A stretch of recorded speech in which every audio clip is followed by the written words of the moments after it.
ಸರ್ಕಾರದ ಆಡಳಿತ ಅಂತಕ್ಕಂಥದ್ದು ಇದೆಯಲ್ಲ, ಆ ಆಡಳಿತದ ವೈಫಲ್ಯಗಳು, ಆ ಆಡಳಿತದಿಂದ ಹಲವಾರು ರೀತಿಯ ಹಿಂಸೆಗೆ ಒಳಗಾಗ್ತಾ ಇರ್ತಕ್ಕಂಥವ್ರು ಇವತ್ತು ಆತ್ಮಹತ್ಯೆಗೆ ಶರಣಾಗ್ತಾ ಇದ್ದಾರೆ.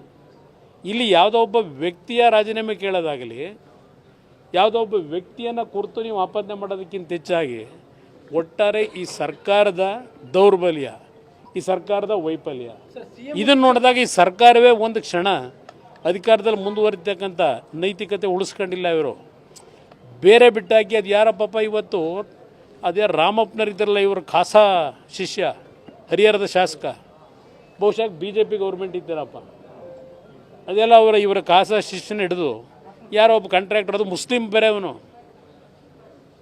ಕೆಲಸ ಮಾಡಿರೋನು ಹರಿಹರದಲ್ಲಿ, ದುಡ್ಡು ಕೊಟ್ಟಿಲ್ಲ, ಪೇಮೆಂಟ್ ಆಗಿಲ್ಲ, ನನಗೀಗಾಗಲೇ ಕೆಲಸ ಮಾಡಿ 1 ವರ್ಷ 2 ವರ್ಷ ಆಗಿದೆ ಅಂತೇಳಿ ದಯಾಮರಣಕ್ಕೆ ಮುಖ್ಯಮಂತ್ರಿಗಳಿಗೆ ಅರ್ಜಿ ಹಾಕೊಂಡವನೇ. ಇದನ್ನು ಆಡಳಿತ ಅಂತ ಕರಿತೀರಾ? ಪೇಮೆಂಟ್ ಆಗಿಲ್ಲ ಅಂತೇಳಿ ಹರಿಹರ ಶಾಸಕ BJP ಸರ್ಕಾರ ಇದ್ದಾಗ ದುಡ್ಡು ತಗೊಂಡು ಹೋಗೋರಲ್ಲಿ ಅಭಿವೃದ್ಧಿಗೆ, ಆ ದುಡ್ಡನ್ನು ಇನ್ನೂ ರಿಲೀಸ್ ಮಾಡಿಲ್ಲ. ಇಲ್ಲಿ ವಾಲ್ಮೀಕಿ ಹಗರಣ, ಪಾಪ ಅವನು ಯಾರು ಸೂಸೈಡ್ ಮಾಡ್ಕೊಳ್ಳಲ್ಲ. ಆಧುನಿಕ ನಮ್ಮ ಕಲಿಯುಗದ ವಾಲ್ಮೀಕಿ ರಾಮಾಯಣ ಪ್ರಾರಂಭನೇ ಆಯ್ತಿರಲಿಲ್ಲ, ಅವನು ಆತ್ಮಹತ್ಯೆ ಮಾಡ್ಕೊಳ್ಳದೆ ಹೋಗಿದ್ರೆ. ಆತ್ಮಹತ್ಯೆ ಮಾಡ್ಕೊಂಡು ಕಲಿಯುಗದ ವಾಲ್ಮೀಕಿ ರಾಮಾಯಣ ನೋಡ್ಕೊಂಬಂದ್ರಿ. ಇವತ್ತು ಅದೆಂಥದೋ ನೋಡಿದೆ, ಅದು ಯಾವುದೋ CID ಇಂದಲೋ SIT ಇಂದಲೋ 7.5 ಕೋಟಿ ಏನೋ ಸರ್ಕಾರದ ಖಜಾನೆ ವಾಪಸ್ ಕೊಟ್ಟವ್ರೆ ಅಂತಿಗೆ, 84 ಕೋಟಿಲಿ. ಇವತ್ತು ಯಾವುದೋ ಪತ್ರಿಕೆಯಲ್ಲಿ ನೋಡಿದ್ನಪ್ಪ. ಇದು ಝೀರೋ ಭ್ರಷ್ಟಾಚಾರನ. ಅದೆಂಥದ್ದು ಇನ್ನೊಂದು ಯಾವುದೋ ನಿಮ್ಮ ಬೋವಿ, ಆ ಬೋವಿ ನಿಗಮದಲ್ಲಿ ಅದ್ಯಾರೋ ಒಬ್ಬರು ಆತ್ಮಹತ್ಯೆ ಮಾಡ್ಕೊಂಡ್ರು. ಎಷ್ಟು ಉದಾಹರಣೆ ಕೊಡೋದು. ಈಗ ಬೆಳಗಾವಿನಲ್ಲಿ ಒಬ್ಬ ಮಂತ್ರಿ PA ಆ ಕ್ಷೇತ್ರಕ್ಕೆ ಇಲ್ವಾಲ ಕುಡಿಯೋ ನೀರು 53 ಕೊಟ್ಟವ್ರು ನಾವು BJP JDS ಸರ್ಕಾರದಲ್ಲಿ. ಇಲ್ಲಿ ನಿಮ್ಮ ಮಳೆಹಳ್ಳಿ ಭಾಗದಲ್ಲಿ ಕೊಟ್ಟಿರೋರು ನಾವು. ನಿಮ್ಮ ರಾಜಕಾಲುವೆ ಮೈಸೂರು ನಗರದಲ್ಲಿ ಇಂಡ್ವಾಡಿದು ಎಷ್ಟು ಹೇಳಬೇಕು ಹಾಗಂತೇಳಿ ನಾವು ಕ್ಲೈಮ್ ಮಾಡೋಕ್ಕಾಯ್ತದೆ. ಇದು ಹೆಸರನ್ನ ಹಿಡ್ಕೊಳ್ತಕ್ಕಂಥ ಈ ಕಾಯಾಲಿ ಇದೆಲ್ಲ ಬಿಡಬೇಕು ಮೊದಲು. ಮೌನಕ್ಕೆ ಅವ್ರ ಮೌನಕ್ಕೆ ಶರಣಾಗಿರೋದು ನೋಡಿದ್ರೇ ಅವರ ಅಭಿಮಾನಿಗಳಿಗೆ ಚೂ ಬಿಟ್ಕೊಂಡಿದ್ದಾರೆ. ಒಬ್ಬ ರಾಜ್ಯದ ಮುಖ್ಯಮಂತ್ರಿ ಯಾವುದೋ ಒಂದು ರಸ್ತೆಗಿಲ್ಲ, ರಾಜ್ಯಕ್ಕೆ ಇಟ್ಕೊಂಡ್ಬಿಟ್ಟಿದ್ರೆ ಕ್ಲೈಮ್ ಮಾಡ್ಕೊಂಡು ರಾಜ್ಯಕ್ಕೆ ನನ್ನಷ್ಟು ಈ ರಾಜ್ಯದ ಕೊಡುಗೆ ಯಾರೂ ಕೊಟ್ಟಿಲ್ಲ, ದೇವರಾಜ ಅರಸು ಕೊಡಲಿಲ್ಲ, ಅರಸು ಮಂಥನ ಕೊಟ್ಟಿಲ್ಲ, ಇವರೊಬ್ಬರೇ ಕೊಟ್ಟಿರೋದು ಅಂತ ಇವ್ರೇನು ಹೇಳ್ತಾರಲ್ಲ. ಈಗಲೂ ಇಂಥ ಮುಖ್ಯಮಂತ್ರಿನೇ ಕಂಡಿಲ್ವಂತಲ್ಲ. ಪಾಪ ಇಂಥ ಮುಖ್ಯಮಂತ್ರಿನ ಕಾಣಕ್ಕೆ ಸಾಧ್ಯವೂ ಇಲ್ಲ.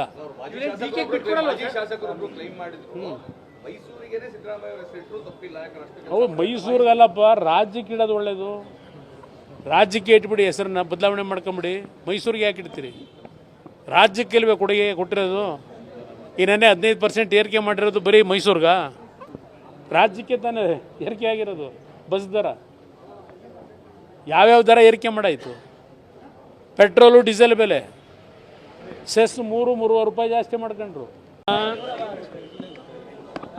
ಒಂದು ಪ್ರಮುಖವಾದಂಥ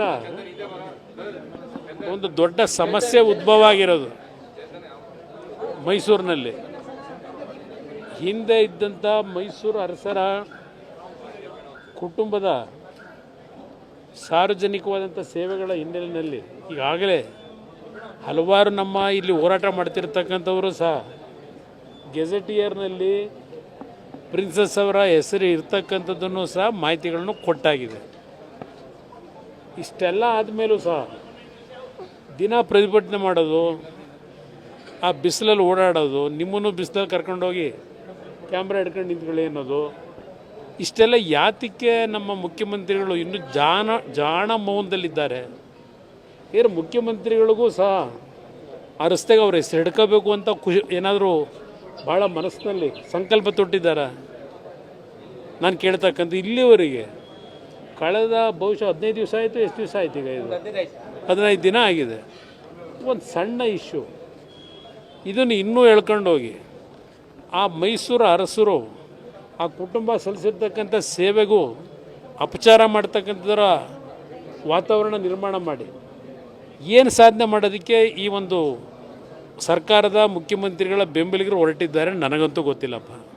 ಅಷ್ಟೊಂದು ಅವರಿಗೆ ಅವ್ರ ಮುಖ್ಯಮಂತ್ರಿಗಳ ಸೇವೆ ಜ್ಞಾಪಕಾರ್ಥವಾಗಿ ಈ ನಗರಕ್ಕೆ ಕೊಟ್ಟಿರ್ತಕ್ಕಂಥ ಕೊಡುಗೆ ಆಧಾರದ ಮೇಲೆ ಒಂದು ಹೆಸರಿಟ್ಕೊಳ್ಳೋದಾದರೆ ಅವ್ರ ಹೆಸರನ್ನ ಈಗ ನಡೀತಾ ಇದೆಯಲ್ಲ ದಿವಸ ಆ ಕೆಸರ ಗ್ರಾಮದ ರಸ್ತೆ ಇದೆಯಲ್ಲ ಆ ರೋಡಿಗೆ ಸಿದ್ದರಾಮಯ್ಯ ಅಂತ ಹೆಸರಿಟ್ಕೊಂಡ್ರೆ ಮುಗಿದೋಯ್ತಪ್ಪ.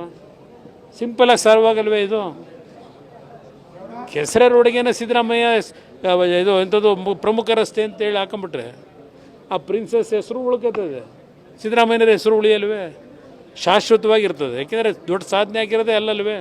ಸಿದ್ದರಾಮಯ್ಯವರು ಬೆಂಗಳೂರು ಮೈಸೂರು ನಗರಕ್ಕೆ ಕೊಟ್ಟಿರ್ತಕ್ಕಂಥ ದೊಡ್ಡ ಕೊಡುಗೆ ಕೆಸರೆ ಭಾಗದಲ್ಲೇ ತಾನೆ. ಅಲ್ಲಿಗೆ ಇಟ್ಟರೆ ಹೆಸರಿಟ್ಟರೆ ಎಲ್ಲ ಆನಂದ ಪಡ್ತಾರೆ, ಅವರು ಆನಂದ ಪಡ್ಬೋದು ಬಹುಶಃ.